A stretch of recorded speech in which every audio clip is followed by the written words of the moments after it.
We are live, ready to react to the commitment of Tyler Atkinson. I'm watching it here. It should be going on here, Steve, in about 3-4 minutes. So Tyler Atkinson, the number one linebacker in America, the number one player in the state of Georgia this cycle, announced last night with our own Hayes Fawcett that he's ready to make his commitment today, just moments away. Steve, what's the latest intel? Well, Chad Simmons and I predicted the Texas Longhorns to ultimately land Tyler Atkinson's verbal commitment today. Georgia, Oregon, Clemson, rounding out the top four. And Josh, this is a prospect here as the 2026 cycle starts to really wind down. Talking with Charles Power today, over 90% of the Rivals 300 players have committed. Tyler Atkinson was one of the first ones to emerge. This is a young man that jumped on our radar when he was in the 8th grade. His recruitment finally coming to an end. Offers from powerhouse programs from coast to coast. Also entertained the likes of Ohio State, Auburn, USC during his process. But Georgia, Texas battling down the stretch is the intel. And we like where the Longhorns stand going into this commitment today. Wow. I mean, we've talked about Tyler Atkinson on this channel. I've only been here for 3 years. It feels like my entire time here we have been, touching on this Tyler Atkinson recruitment, and today is the big day. So are you a little surprised that it's leaning Texas as we await this big decision? Nothing surprises in the modern era of recruiting. Look, this is a young man that already trains in Austin. We're talking about high school football prospects that train in different parts of the country where they live, the things that are at their fingertips. This is a young man that's already an Adidas-sponsored athlete. You can see his picture in Adidas gear inside Dick's Sporting Goods stores and places of that magnitude. And look, he's someone that's going to the Lone Star State to get his training in. He's someone that's commanding a big NIL package along with other things going into his process. He told me at the Overtime OT7 Nationals at the end of June, two things: player development, who's going to get the best out of them, and then NIL, right? So this is a full-blown modern recruitment. Texas Longhorns are armed on both fronts. They have one of the best linebackers in college football. And if you see Pete Nakos, our colleague's article on On3 today, the Texas Longhorns are the program that most in the industry say are spending the most money on their roster. So from player development, competing for a national championship, to having the infrastructure and resources to make sure your players are taken care of, Texas is humming along at a high level. All right, chat, let's hear from you. Where do you guys predict Tyler Atkinson will end up? I'm monitoring his commitment. He's not at the table yet, so we're going to continue to talk through this. But you guys let me know. I mean, what are we thinking here? Dog fans chime in. Can they keep him home? Steve, Texas hasn't been – I don't want to phrase this wrongly here, but Texas hasn't been as hot as we've seen them in the past year. Last year, they finished with the number one class in America. This year, they've been hanging around the 8 spot, the 10 spot, the 12 spot.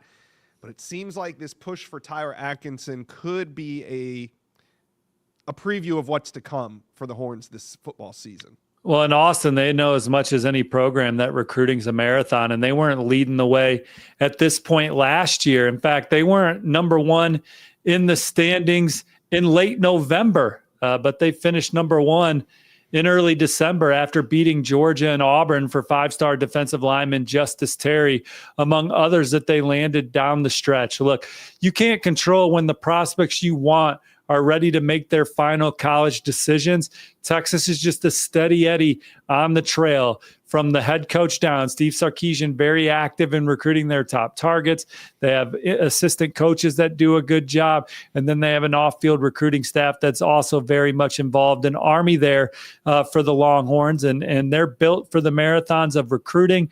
And it's Tyler Atkinson's turn to come off the board. And they really popped up as a major contender over the last 2 months. I know they were in that top 10 area, but it's really only been the last couple months where they've shot into that top 2 or 3 and become a program where you're really saying he could end up in Austin. But now here we are, it's decision day, and we like Texas because they check the boxes that he's looking for in his recruitment. All right. Now you guys smash that like button as Tyler Atkinson gets set to decide. Let's bring in Chad Simmons here for a minute, director of recruiting here at Rivals. Tyler Atkinson is walking up to the set. Chad, do you recall the first time you watched Tyler Atkinson? Do you remember that? I know FBU days, middle school days. I saw him there. I saw him at Rusty Mansell's and myself's MVP camp in his middle school days, testing off the charts back then before he ever got to Grayson High School. And he was a big name, then, and has really, had a lot of hype around that name going back to like Trevor Lawrence and those guys coming out of middle school. And those guys have lived up every bit to that hype in the high school level and become that elite player. So yeah, Tyler, it goes back to the middle school days for me with Tyler Atkinson. Is this you've been essentially embedded with the family over the last 2.5, 3 years? Today's decision day, do you think this is a tough decision for Tyler Atkinson, or is this a clear, easy decision? I think it's always tough when you're, a guy like him who has everybody pulling at him, like Steve said, from coast to coast, offers coming in, and from the USCs to Oregons to Ohio States to right here in the backyard of Georgia to Texas to Auburn to Miami. He could have gone wherever he wanted to go, and he had offers to go do that from the NIL side, from the academics and athletic side. I mean, he could play wherever he wanted to play. So, look, I think you want, in the end, you want to get to a place where you feel, 100% or as close as you can to 100% at ease and really at rest about one school. And is that Georgia? Is that Texas? Like Steve said, Texas has the momentum late in the buzz here, late in the process. But, this has been a grind for Tyler. He's been taking visits to schools since going back to 8th grade. He goes all over the country for games in the fall. He goes very busy, very active in the spring each year, seeing spring practices. He's a football junkie. He talks to coaches almost every week about defensive schemes, how he can improve, how he fit into their scheme. So I wouldn't say it was an easy decision, but I think he's probably very happy to be here now. And he is getting ready to make that decision. I am going to let you guys know as soon as it happens where Tyler Atkinson is going. Chad, are you a little surprised that you dropped that pick for Texas last night on the eve of his commitment? Are you surprised that the intel leans Texas right now? I wouldn't say that surprised. We've been talking about Texas since he took that OV there, that June 20th weekend. Like Steve said, trained there pretty much all of June with former Texas player Derek Johnson leading the way. He had been talking to the staff, including Sark and company, Johnny Nansen, throughout the spring, early in June. They beat out Ohio State for that last OV. That kind of laid the groundwork, which if he goes to Texas today, it'll be because of that visit there on June 20th. And obviously, like Steve said, Anthony Hill, an elite linebacker, the NIL package, the defensive fit, a lot of things seem to favor Texas here late. But am I shocked? No. We thought Georgia set the pace from the beginning, an in-state program. A little bit surprised. Maybe it's not Georgia. Yes, but Texas is definitely not shocking here. But the visits were pretty. I mean, he took a lot of visits to Georgia, and I'm not underestimating that when I say a lot of visits to Georgia. Yeah, I mean, he was there probably close to 20 times. I mean, I think we have at least 15 plus documented. I'm sure he's been there a few times we didn't know about. So he knows that culture, knows that community, knows that staff, knows a lot of players at Georgia, very comfortable around that staff with Kirby Smart, Glenn Schumann and company there. He likes obviously what they've done, linebacker production wise with Roquan Smith, Nakobe Dean, Channing Tindall, Quay Walker, the list goes on. So they have a lot to sell, obviously, at Georgia from their defense, how they play guys in rotation early in the process. He'll get on the field early there at Georgia. He obviously likes their production. I think Schumann has, 3 Butkus Award winners. He's coached at Georgia in a short amount of time there. So, look, he's been there to Georgia. There's been reason to have optimism. If you're a Georgia fan, a Georgia staffer, they're the in-state school. He's less than an hour away from Athens. So Georgia's been in this from the very beginning, and they're still a contender here until he says another school here late in the process. Yeah, and there were different teams in this at different times, right? I mean, at one point, I thought Clemson was in a really good spot with them. I thought maybe Ohio State was maybe the number 2 team behind Georgia 6 months ago. I mean, there's been a lot of teams involved here. Yeah, I think Steve and I would always kind of say, Georgia and who? Was it Georgia and Auburn? Was it Georgia and USC? Was it Georgia, Oregon, Georgia, Ohio State, Georgia, Clemson? It was always Georgia. Who was that second school? And here late, it's become Texas. But yeah, there's been a lot of national programs that have his attention, throughout the process, and I think Ohio State was viewed as a major contender for much of the spring. Auburn was always right there. He's been there probably around double-digit times as well. We know Kenyatta Watson, a staffer at Auburn, used to be connected to the Grayson program, still has a son there as well. So a lot of things at Auburn appealed to him. Miami was a player there, an Adidas program. Like Steve said, he's an Adidas athlete, has a contract with Adidas there as well. They were a major player. He went to USC a couple of times. Oregon got the OV. Clemson's up the road. The head coach who started Grayson High School's football program, Mickey Kahn, is the safeties coach at Clemson under Dabo Swinney. So a lot of connections there on Death Valley as well. So look, a lot of schools have been involved. We've always kind of had Georgia, and who's their biggest competition? Here at the end is Texas. All right, here we go. The number 1 linebacker I'm going to give you guys play-by-play. Tyler Atkinson sitting at the desk. He has the hats in front of him. You got Clemson, Oregon, Texas, and Georgia. He's thankful for a lot of things. His family's around him. This is great. He's acting up. He's got the gear on. You guys, we got a couple moments here. Get your final picks in. Is it Georgia, Texas, Oregon, or Clemson? We're down to final 4. We're down to the final seconds here. Tyler Atkinson coming off the board here shortly. He's got a lot of people to thank. It's understandable. Number 1 linebacker recruit in America.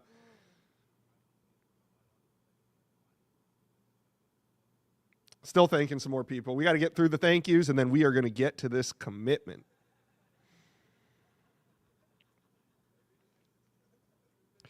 Any last predictions? Was there any late RPMs that I need to see?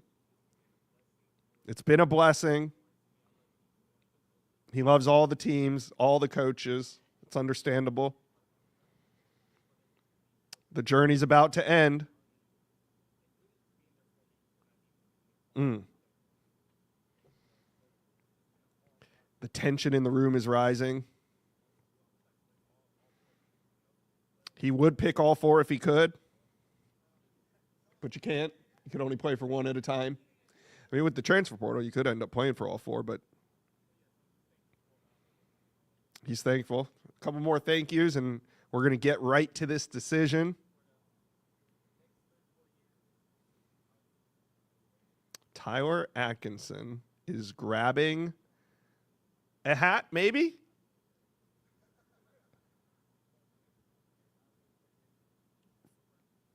For 3 to 4 years, he's going to Texas. There it is. Let's bring in Steve Wiltfong for the instant reaction.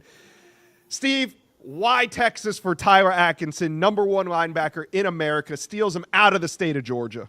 Well, first, I think he was looking for a program that he thought could get the most out of him. And obviously, I think this came down to Texas and Georgia. The recent success of linebacker Anthony Hill having an opportunity to step into that defense next year and fill those shoes, I think that was very exciting for him. I think NIL perspective, you saw Pete Nako's article today on On3. Peers in the industry say that Texas is the biggest spender on their roster right now. I think that they checked those boxes. It's a program that's in the national title hunt. He trains in Austin, Texas, so it's convenient in that regard. And they did a good job recruiting him down the stretch. So the Longhorns land one of the premier players in the country in Tyler Atkinson. Texas fans acting up in the chat. Put the horns in there. Put it down. Oh, they're going crazy in here. It is a monumentous decision by Tyler Atkinson to pick the Horns over Georgia, over Clemson, over really every other team in the country, because who wasn't recruiting this kid? Let's bring in Chad Simmons for a quick reaction. Chad, Georgia fans kind of felt this last year with Justice Terry. Does this remind you of this recruitment? Does this recruitment remind you of that recruitment, I should say? I guess in a little bit where Texas in the end knocked off Georgia, I think Terry was a little bit more of maybe a surprise than, this one today, with Tyler Atkinson. I think people went into last year in Manchester, Georgia, thinking Georgia would get, including Georgia, thinking they would get Justice Terry. I don't think Georgia felt near as good about this one the last couple of days leading up their conversations with Tyler Atkinson and his circle. So, no, I don't think Georgia fans are quite, or even the staff is even quite as blindsided by this one. But, yeah, I think it does sting a little bit. I mean, Georgia's trying to sign 3 linebackers this cycle. They offered Tyler Atkinson, years ago. I've had him on campus, like we talked about many times in the past. Relationships are there. But look, Texas got it done when it counted.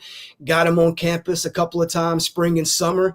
Like we said, he trained there all summer, built some strong connections. NIL was a major player here. And I think defensive fit was a big one, too. There's some questions about how Georgia would use him, how freely he could play and move around. Maybe have some questions and concerns there where Texas has shown him you can play inside, you can rush the passer and kind of fit what he was looking for from a schematic standpoint as well. Mm-hmm.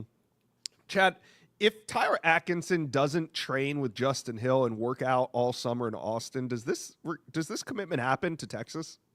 I mean, I think it still could if they get him on campus for that OV. They made their pitch. They got him on campus in the spring. And look, I think it only helped Texas's chances that he was out there for 3 or 4 weeks this summer and was right there in Austin, was right there with current Texas players, former Texas players, only helped their chances there. But they had to get the job done in the end and get him on campus for that OV, make their pitch, show their plan, lay out the NIL package, and they got it done.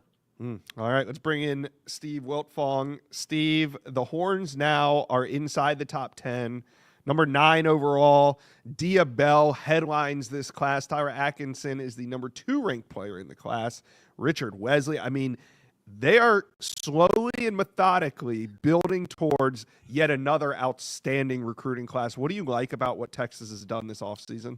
Look, I say it every time we talk about Texas big picture. I like the way that Steve Sarkisian and this coaching staff completely changed a culture in that football facility. Before they got there, Texas was kind of a soft football team, particularly around the line of scrimmage. They weren't deep at the defensive line. They weren't talented. They weren't hearing many players' names called in the NFL draft at those key positions. And now this is a program that shows they can go into SEC country and win big recruiting battles for front 7 defensive recruits year in and year out. In fact, in all 3 levels of the defense, Samari Matthews, one of the top corners in the country. And they do this every cycle now. Go out and land the best players on defense so they can compete at a championship level. And Tyler Atkinson's a championship level player. Plays against some of the best competition in high school football. He's a state champion in the Peach State. Terrific coaching. He's going to come in ready to play. He's a seasoned player that does a lot. He rushes the passer. He plays sideline to sideline, over 160 tackles, 13 sacks. He gets after the quarterback. So he's got the full skill set. And Texas is adding guys that have the right DNA, that championship mindset. Colin Simmons last year, the chip on his shoulder, the edge he brings to Texas's defense.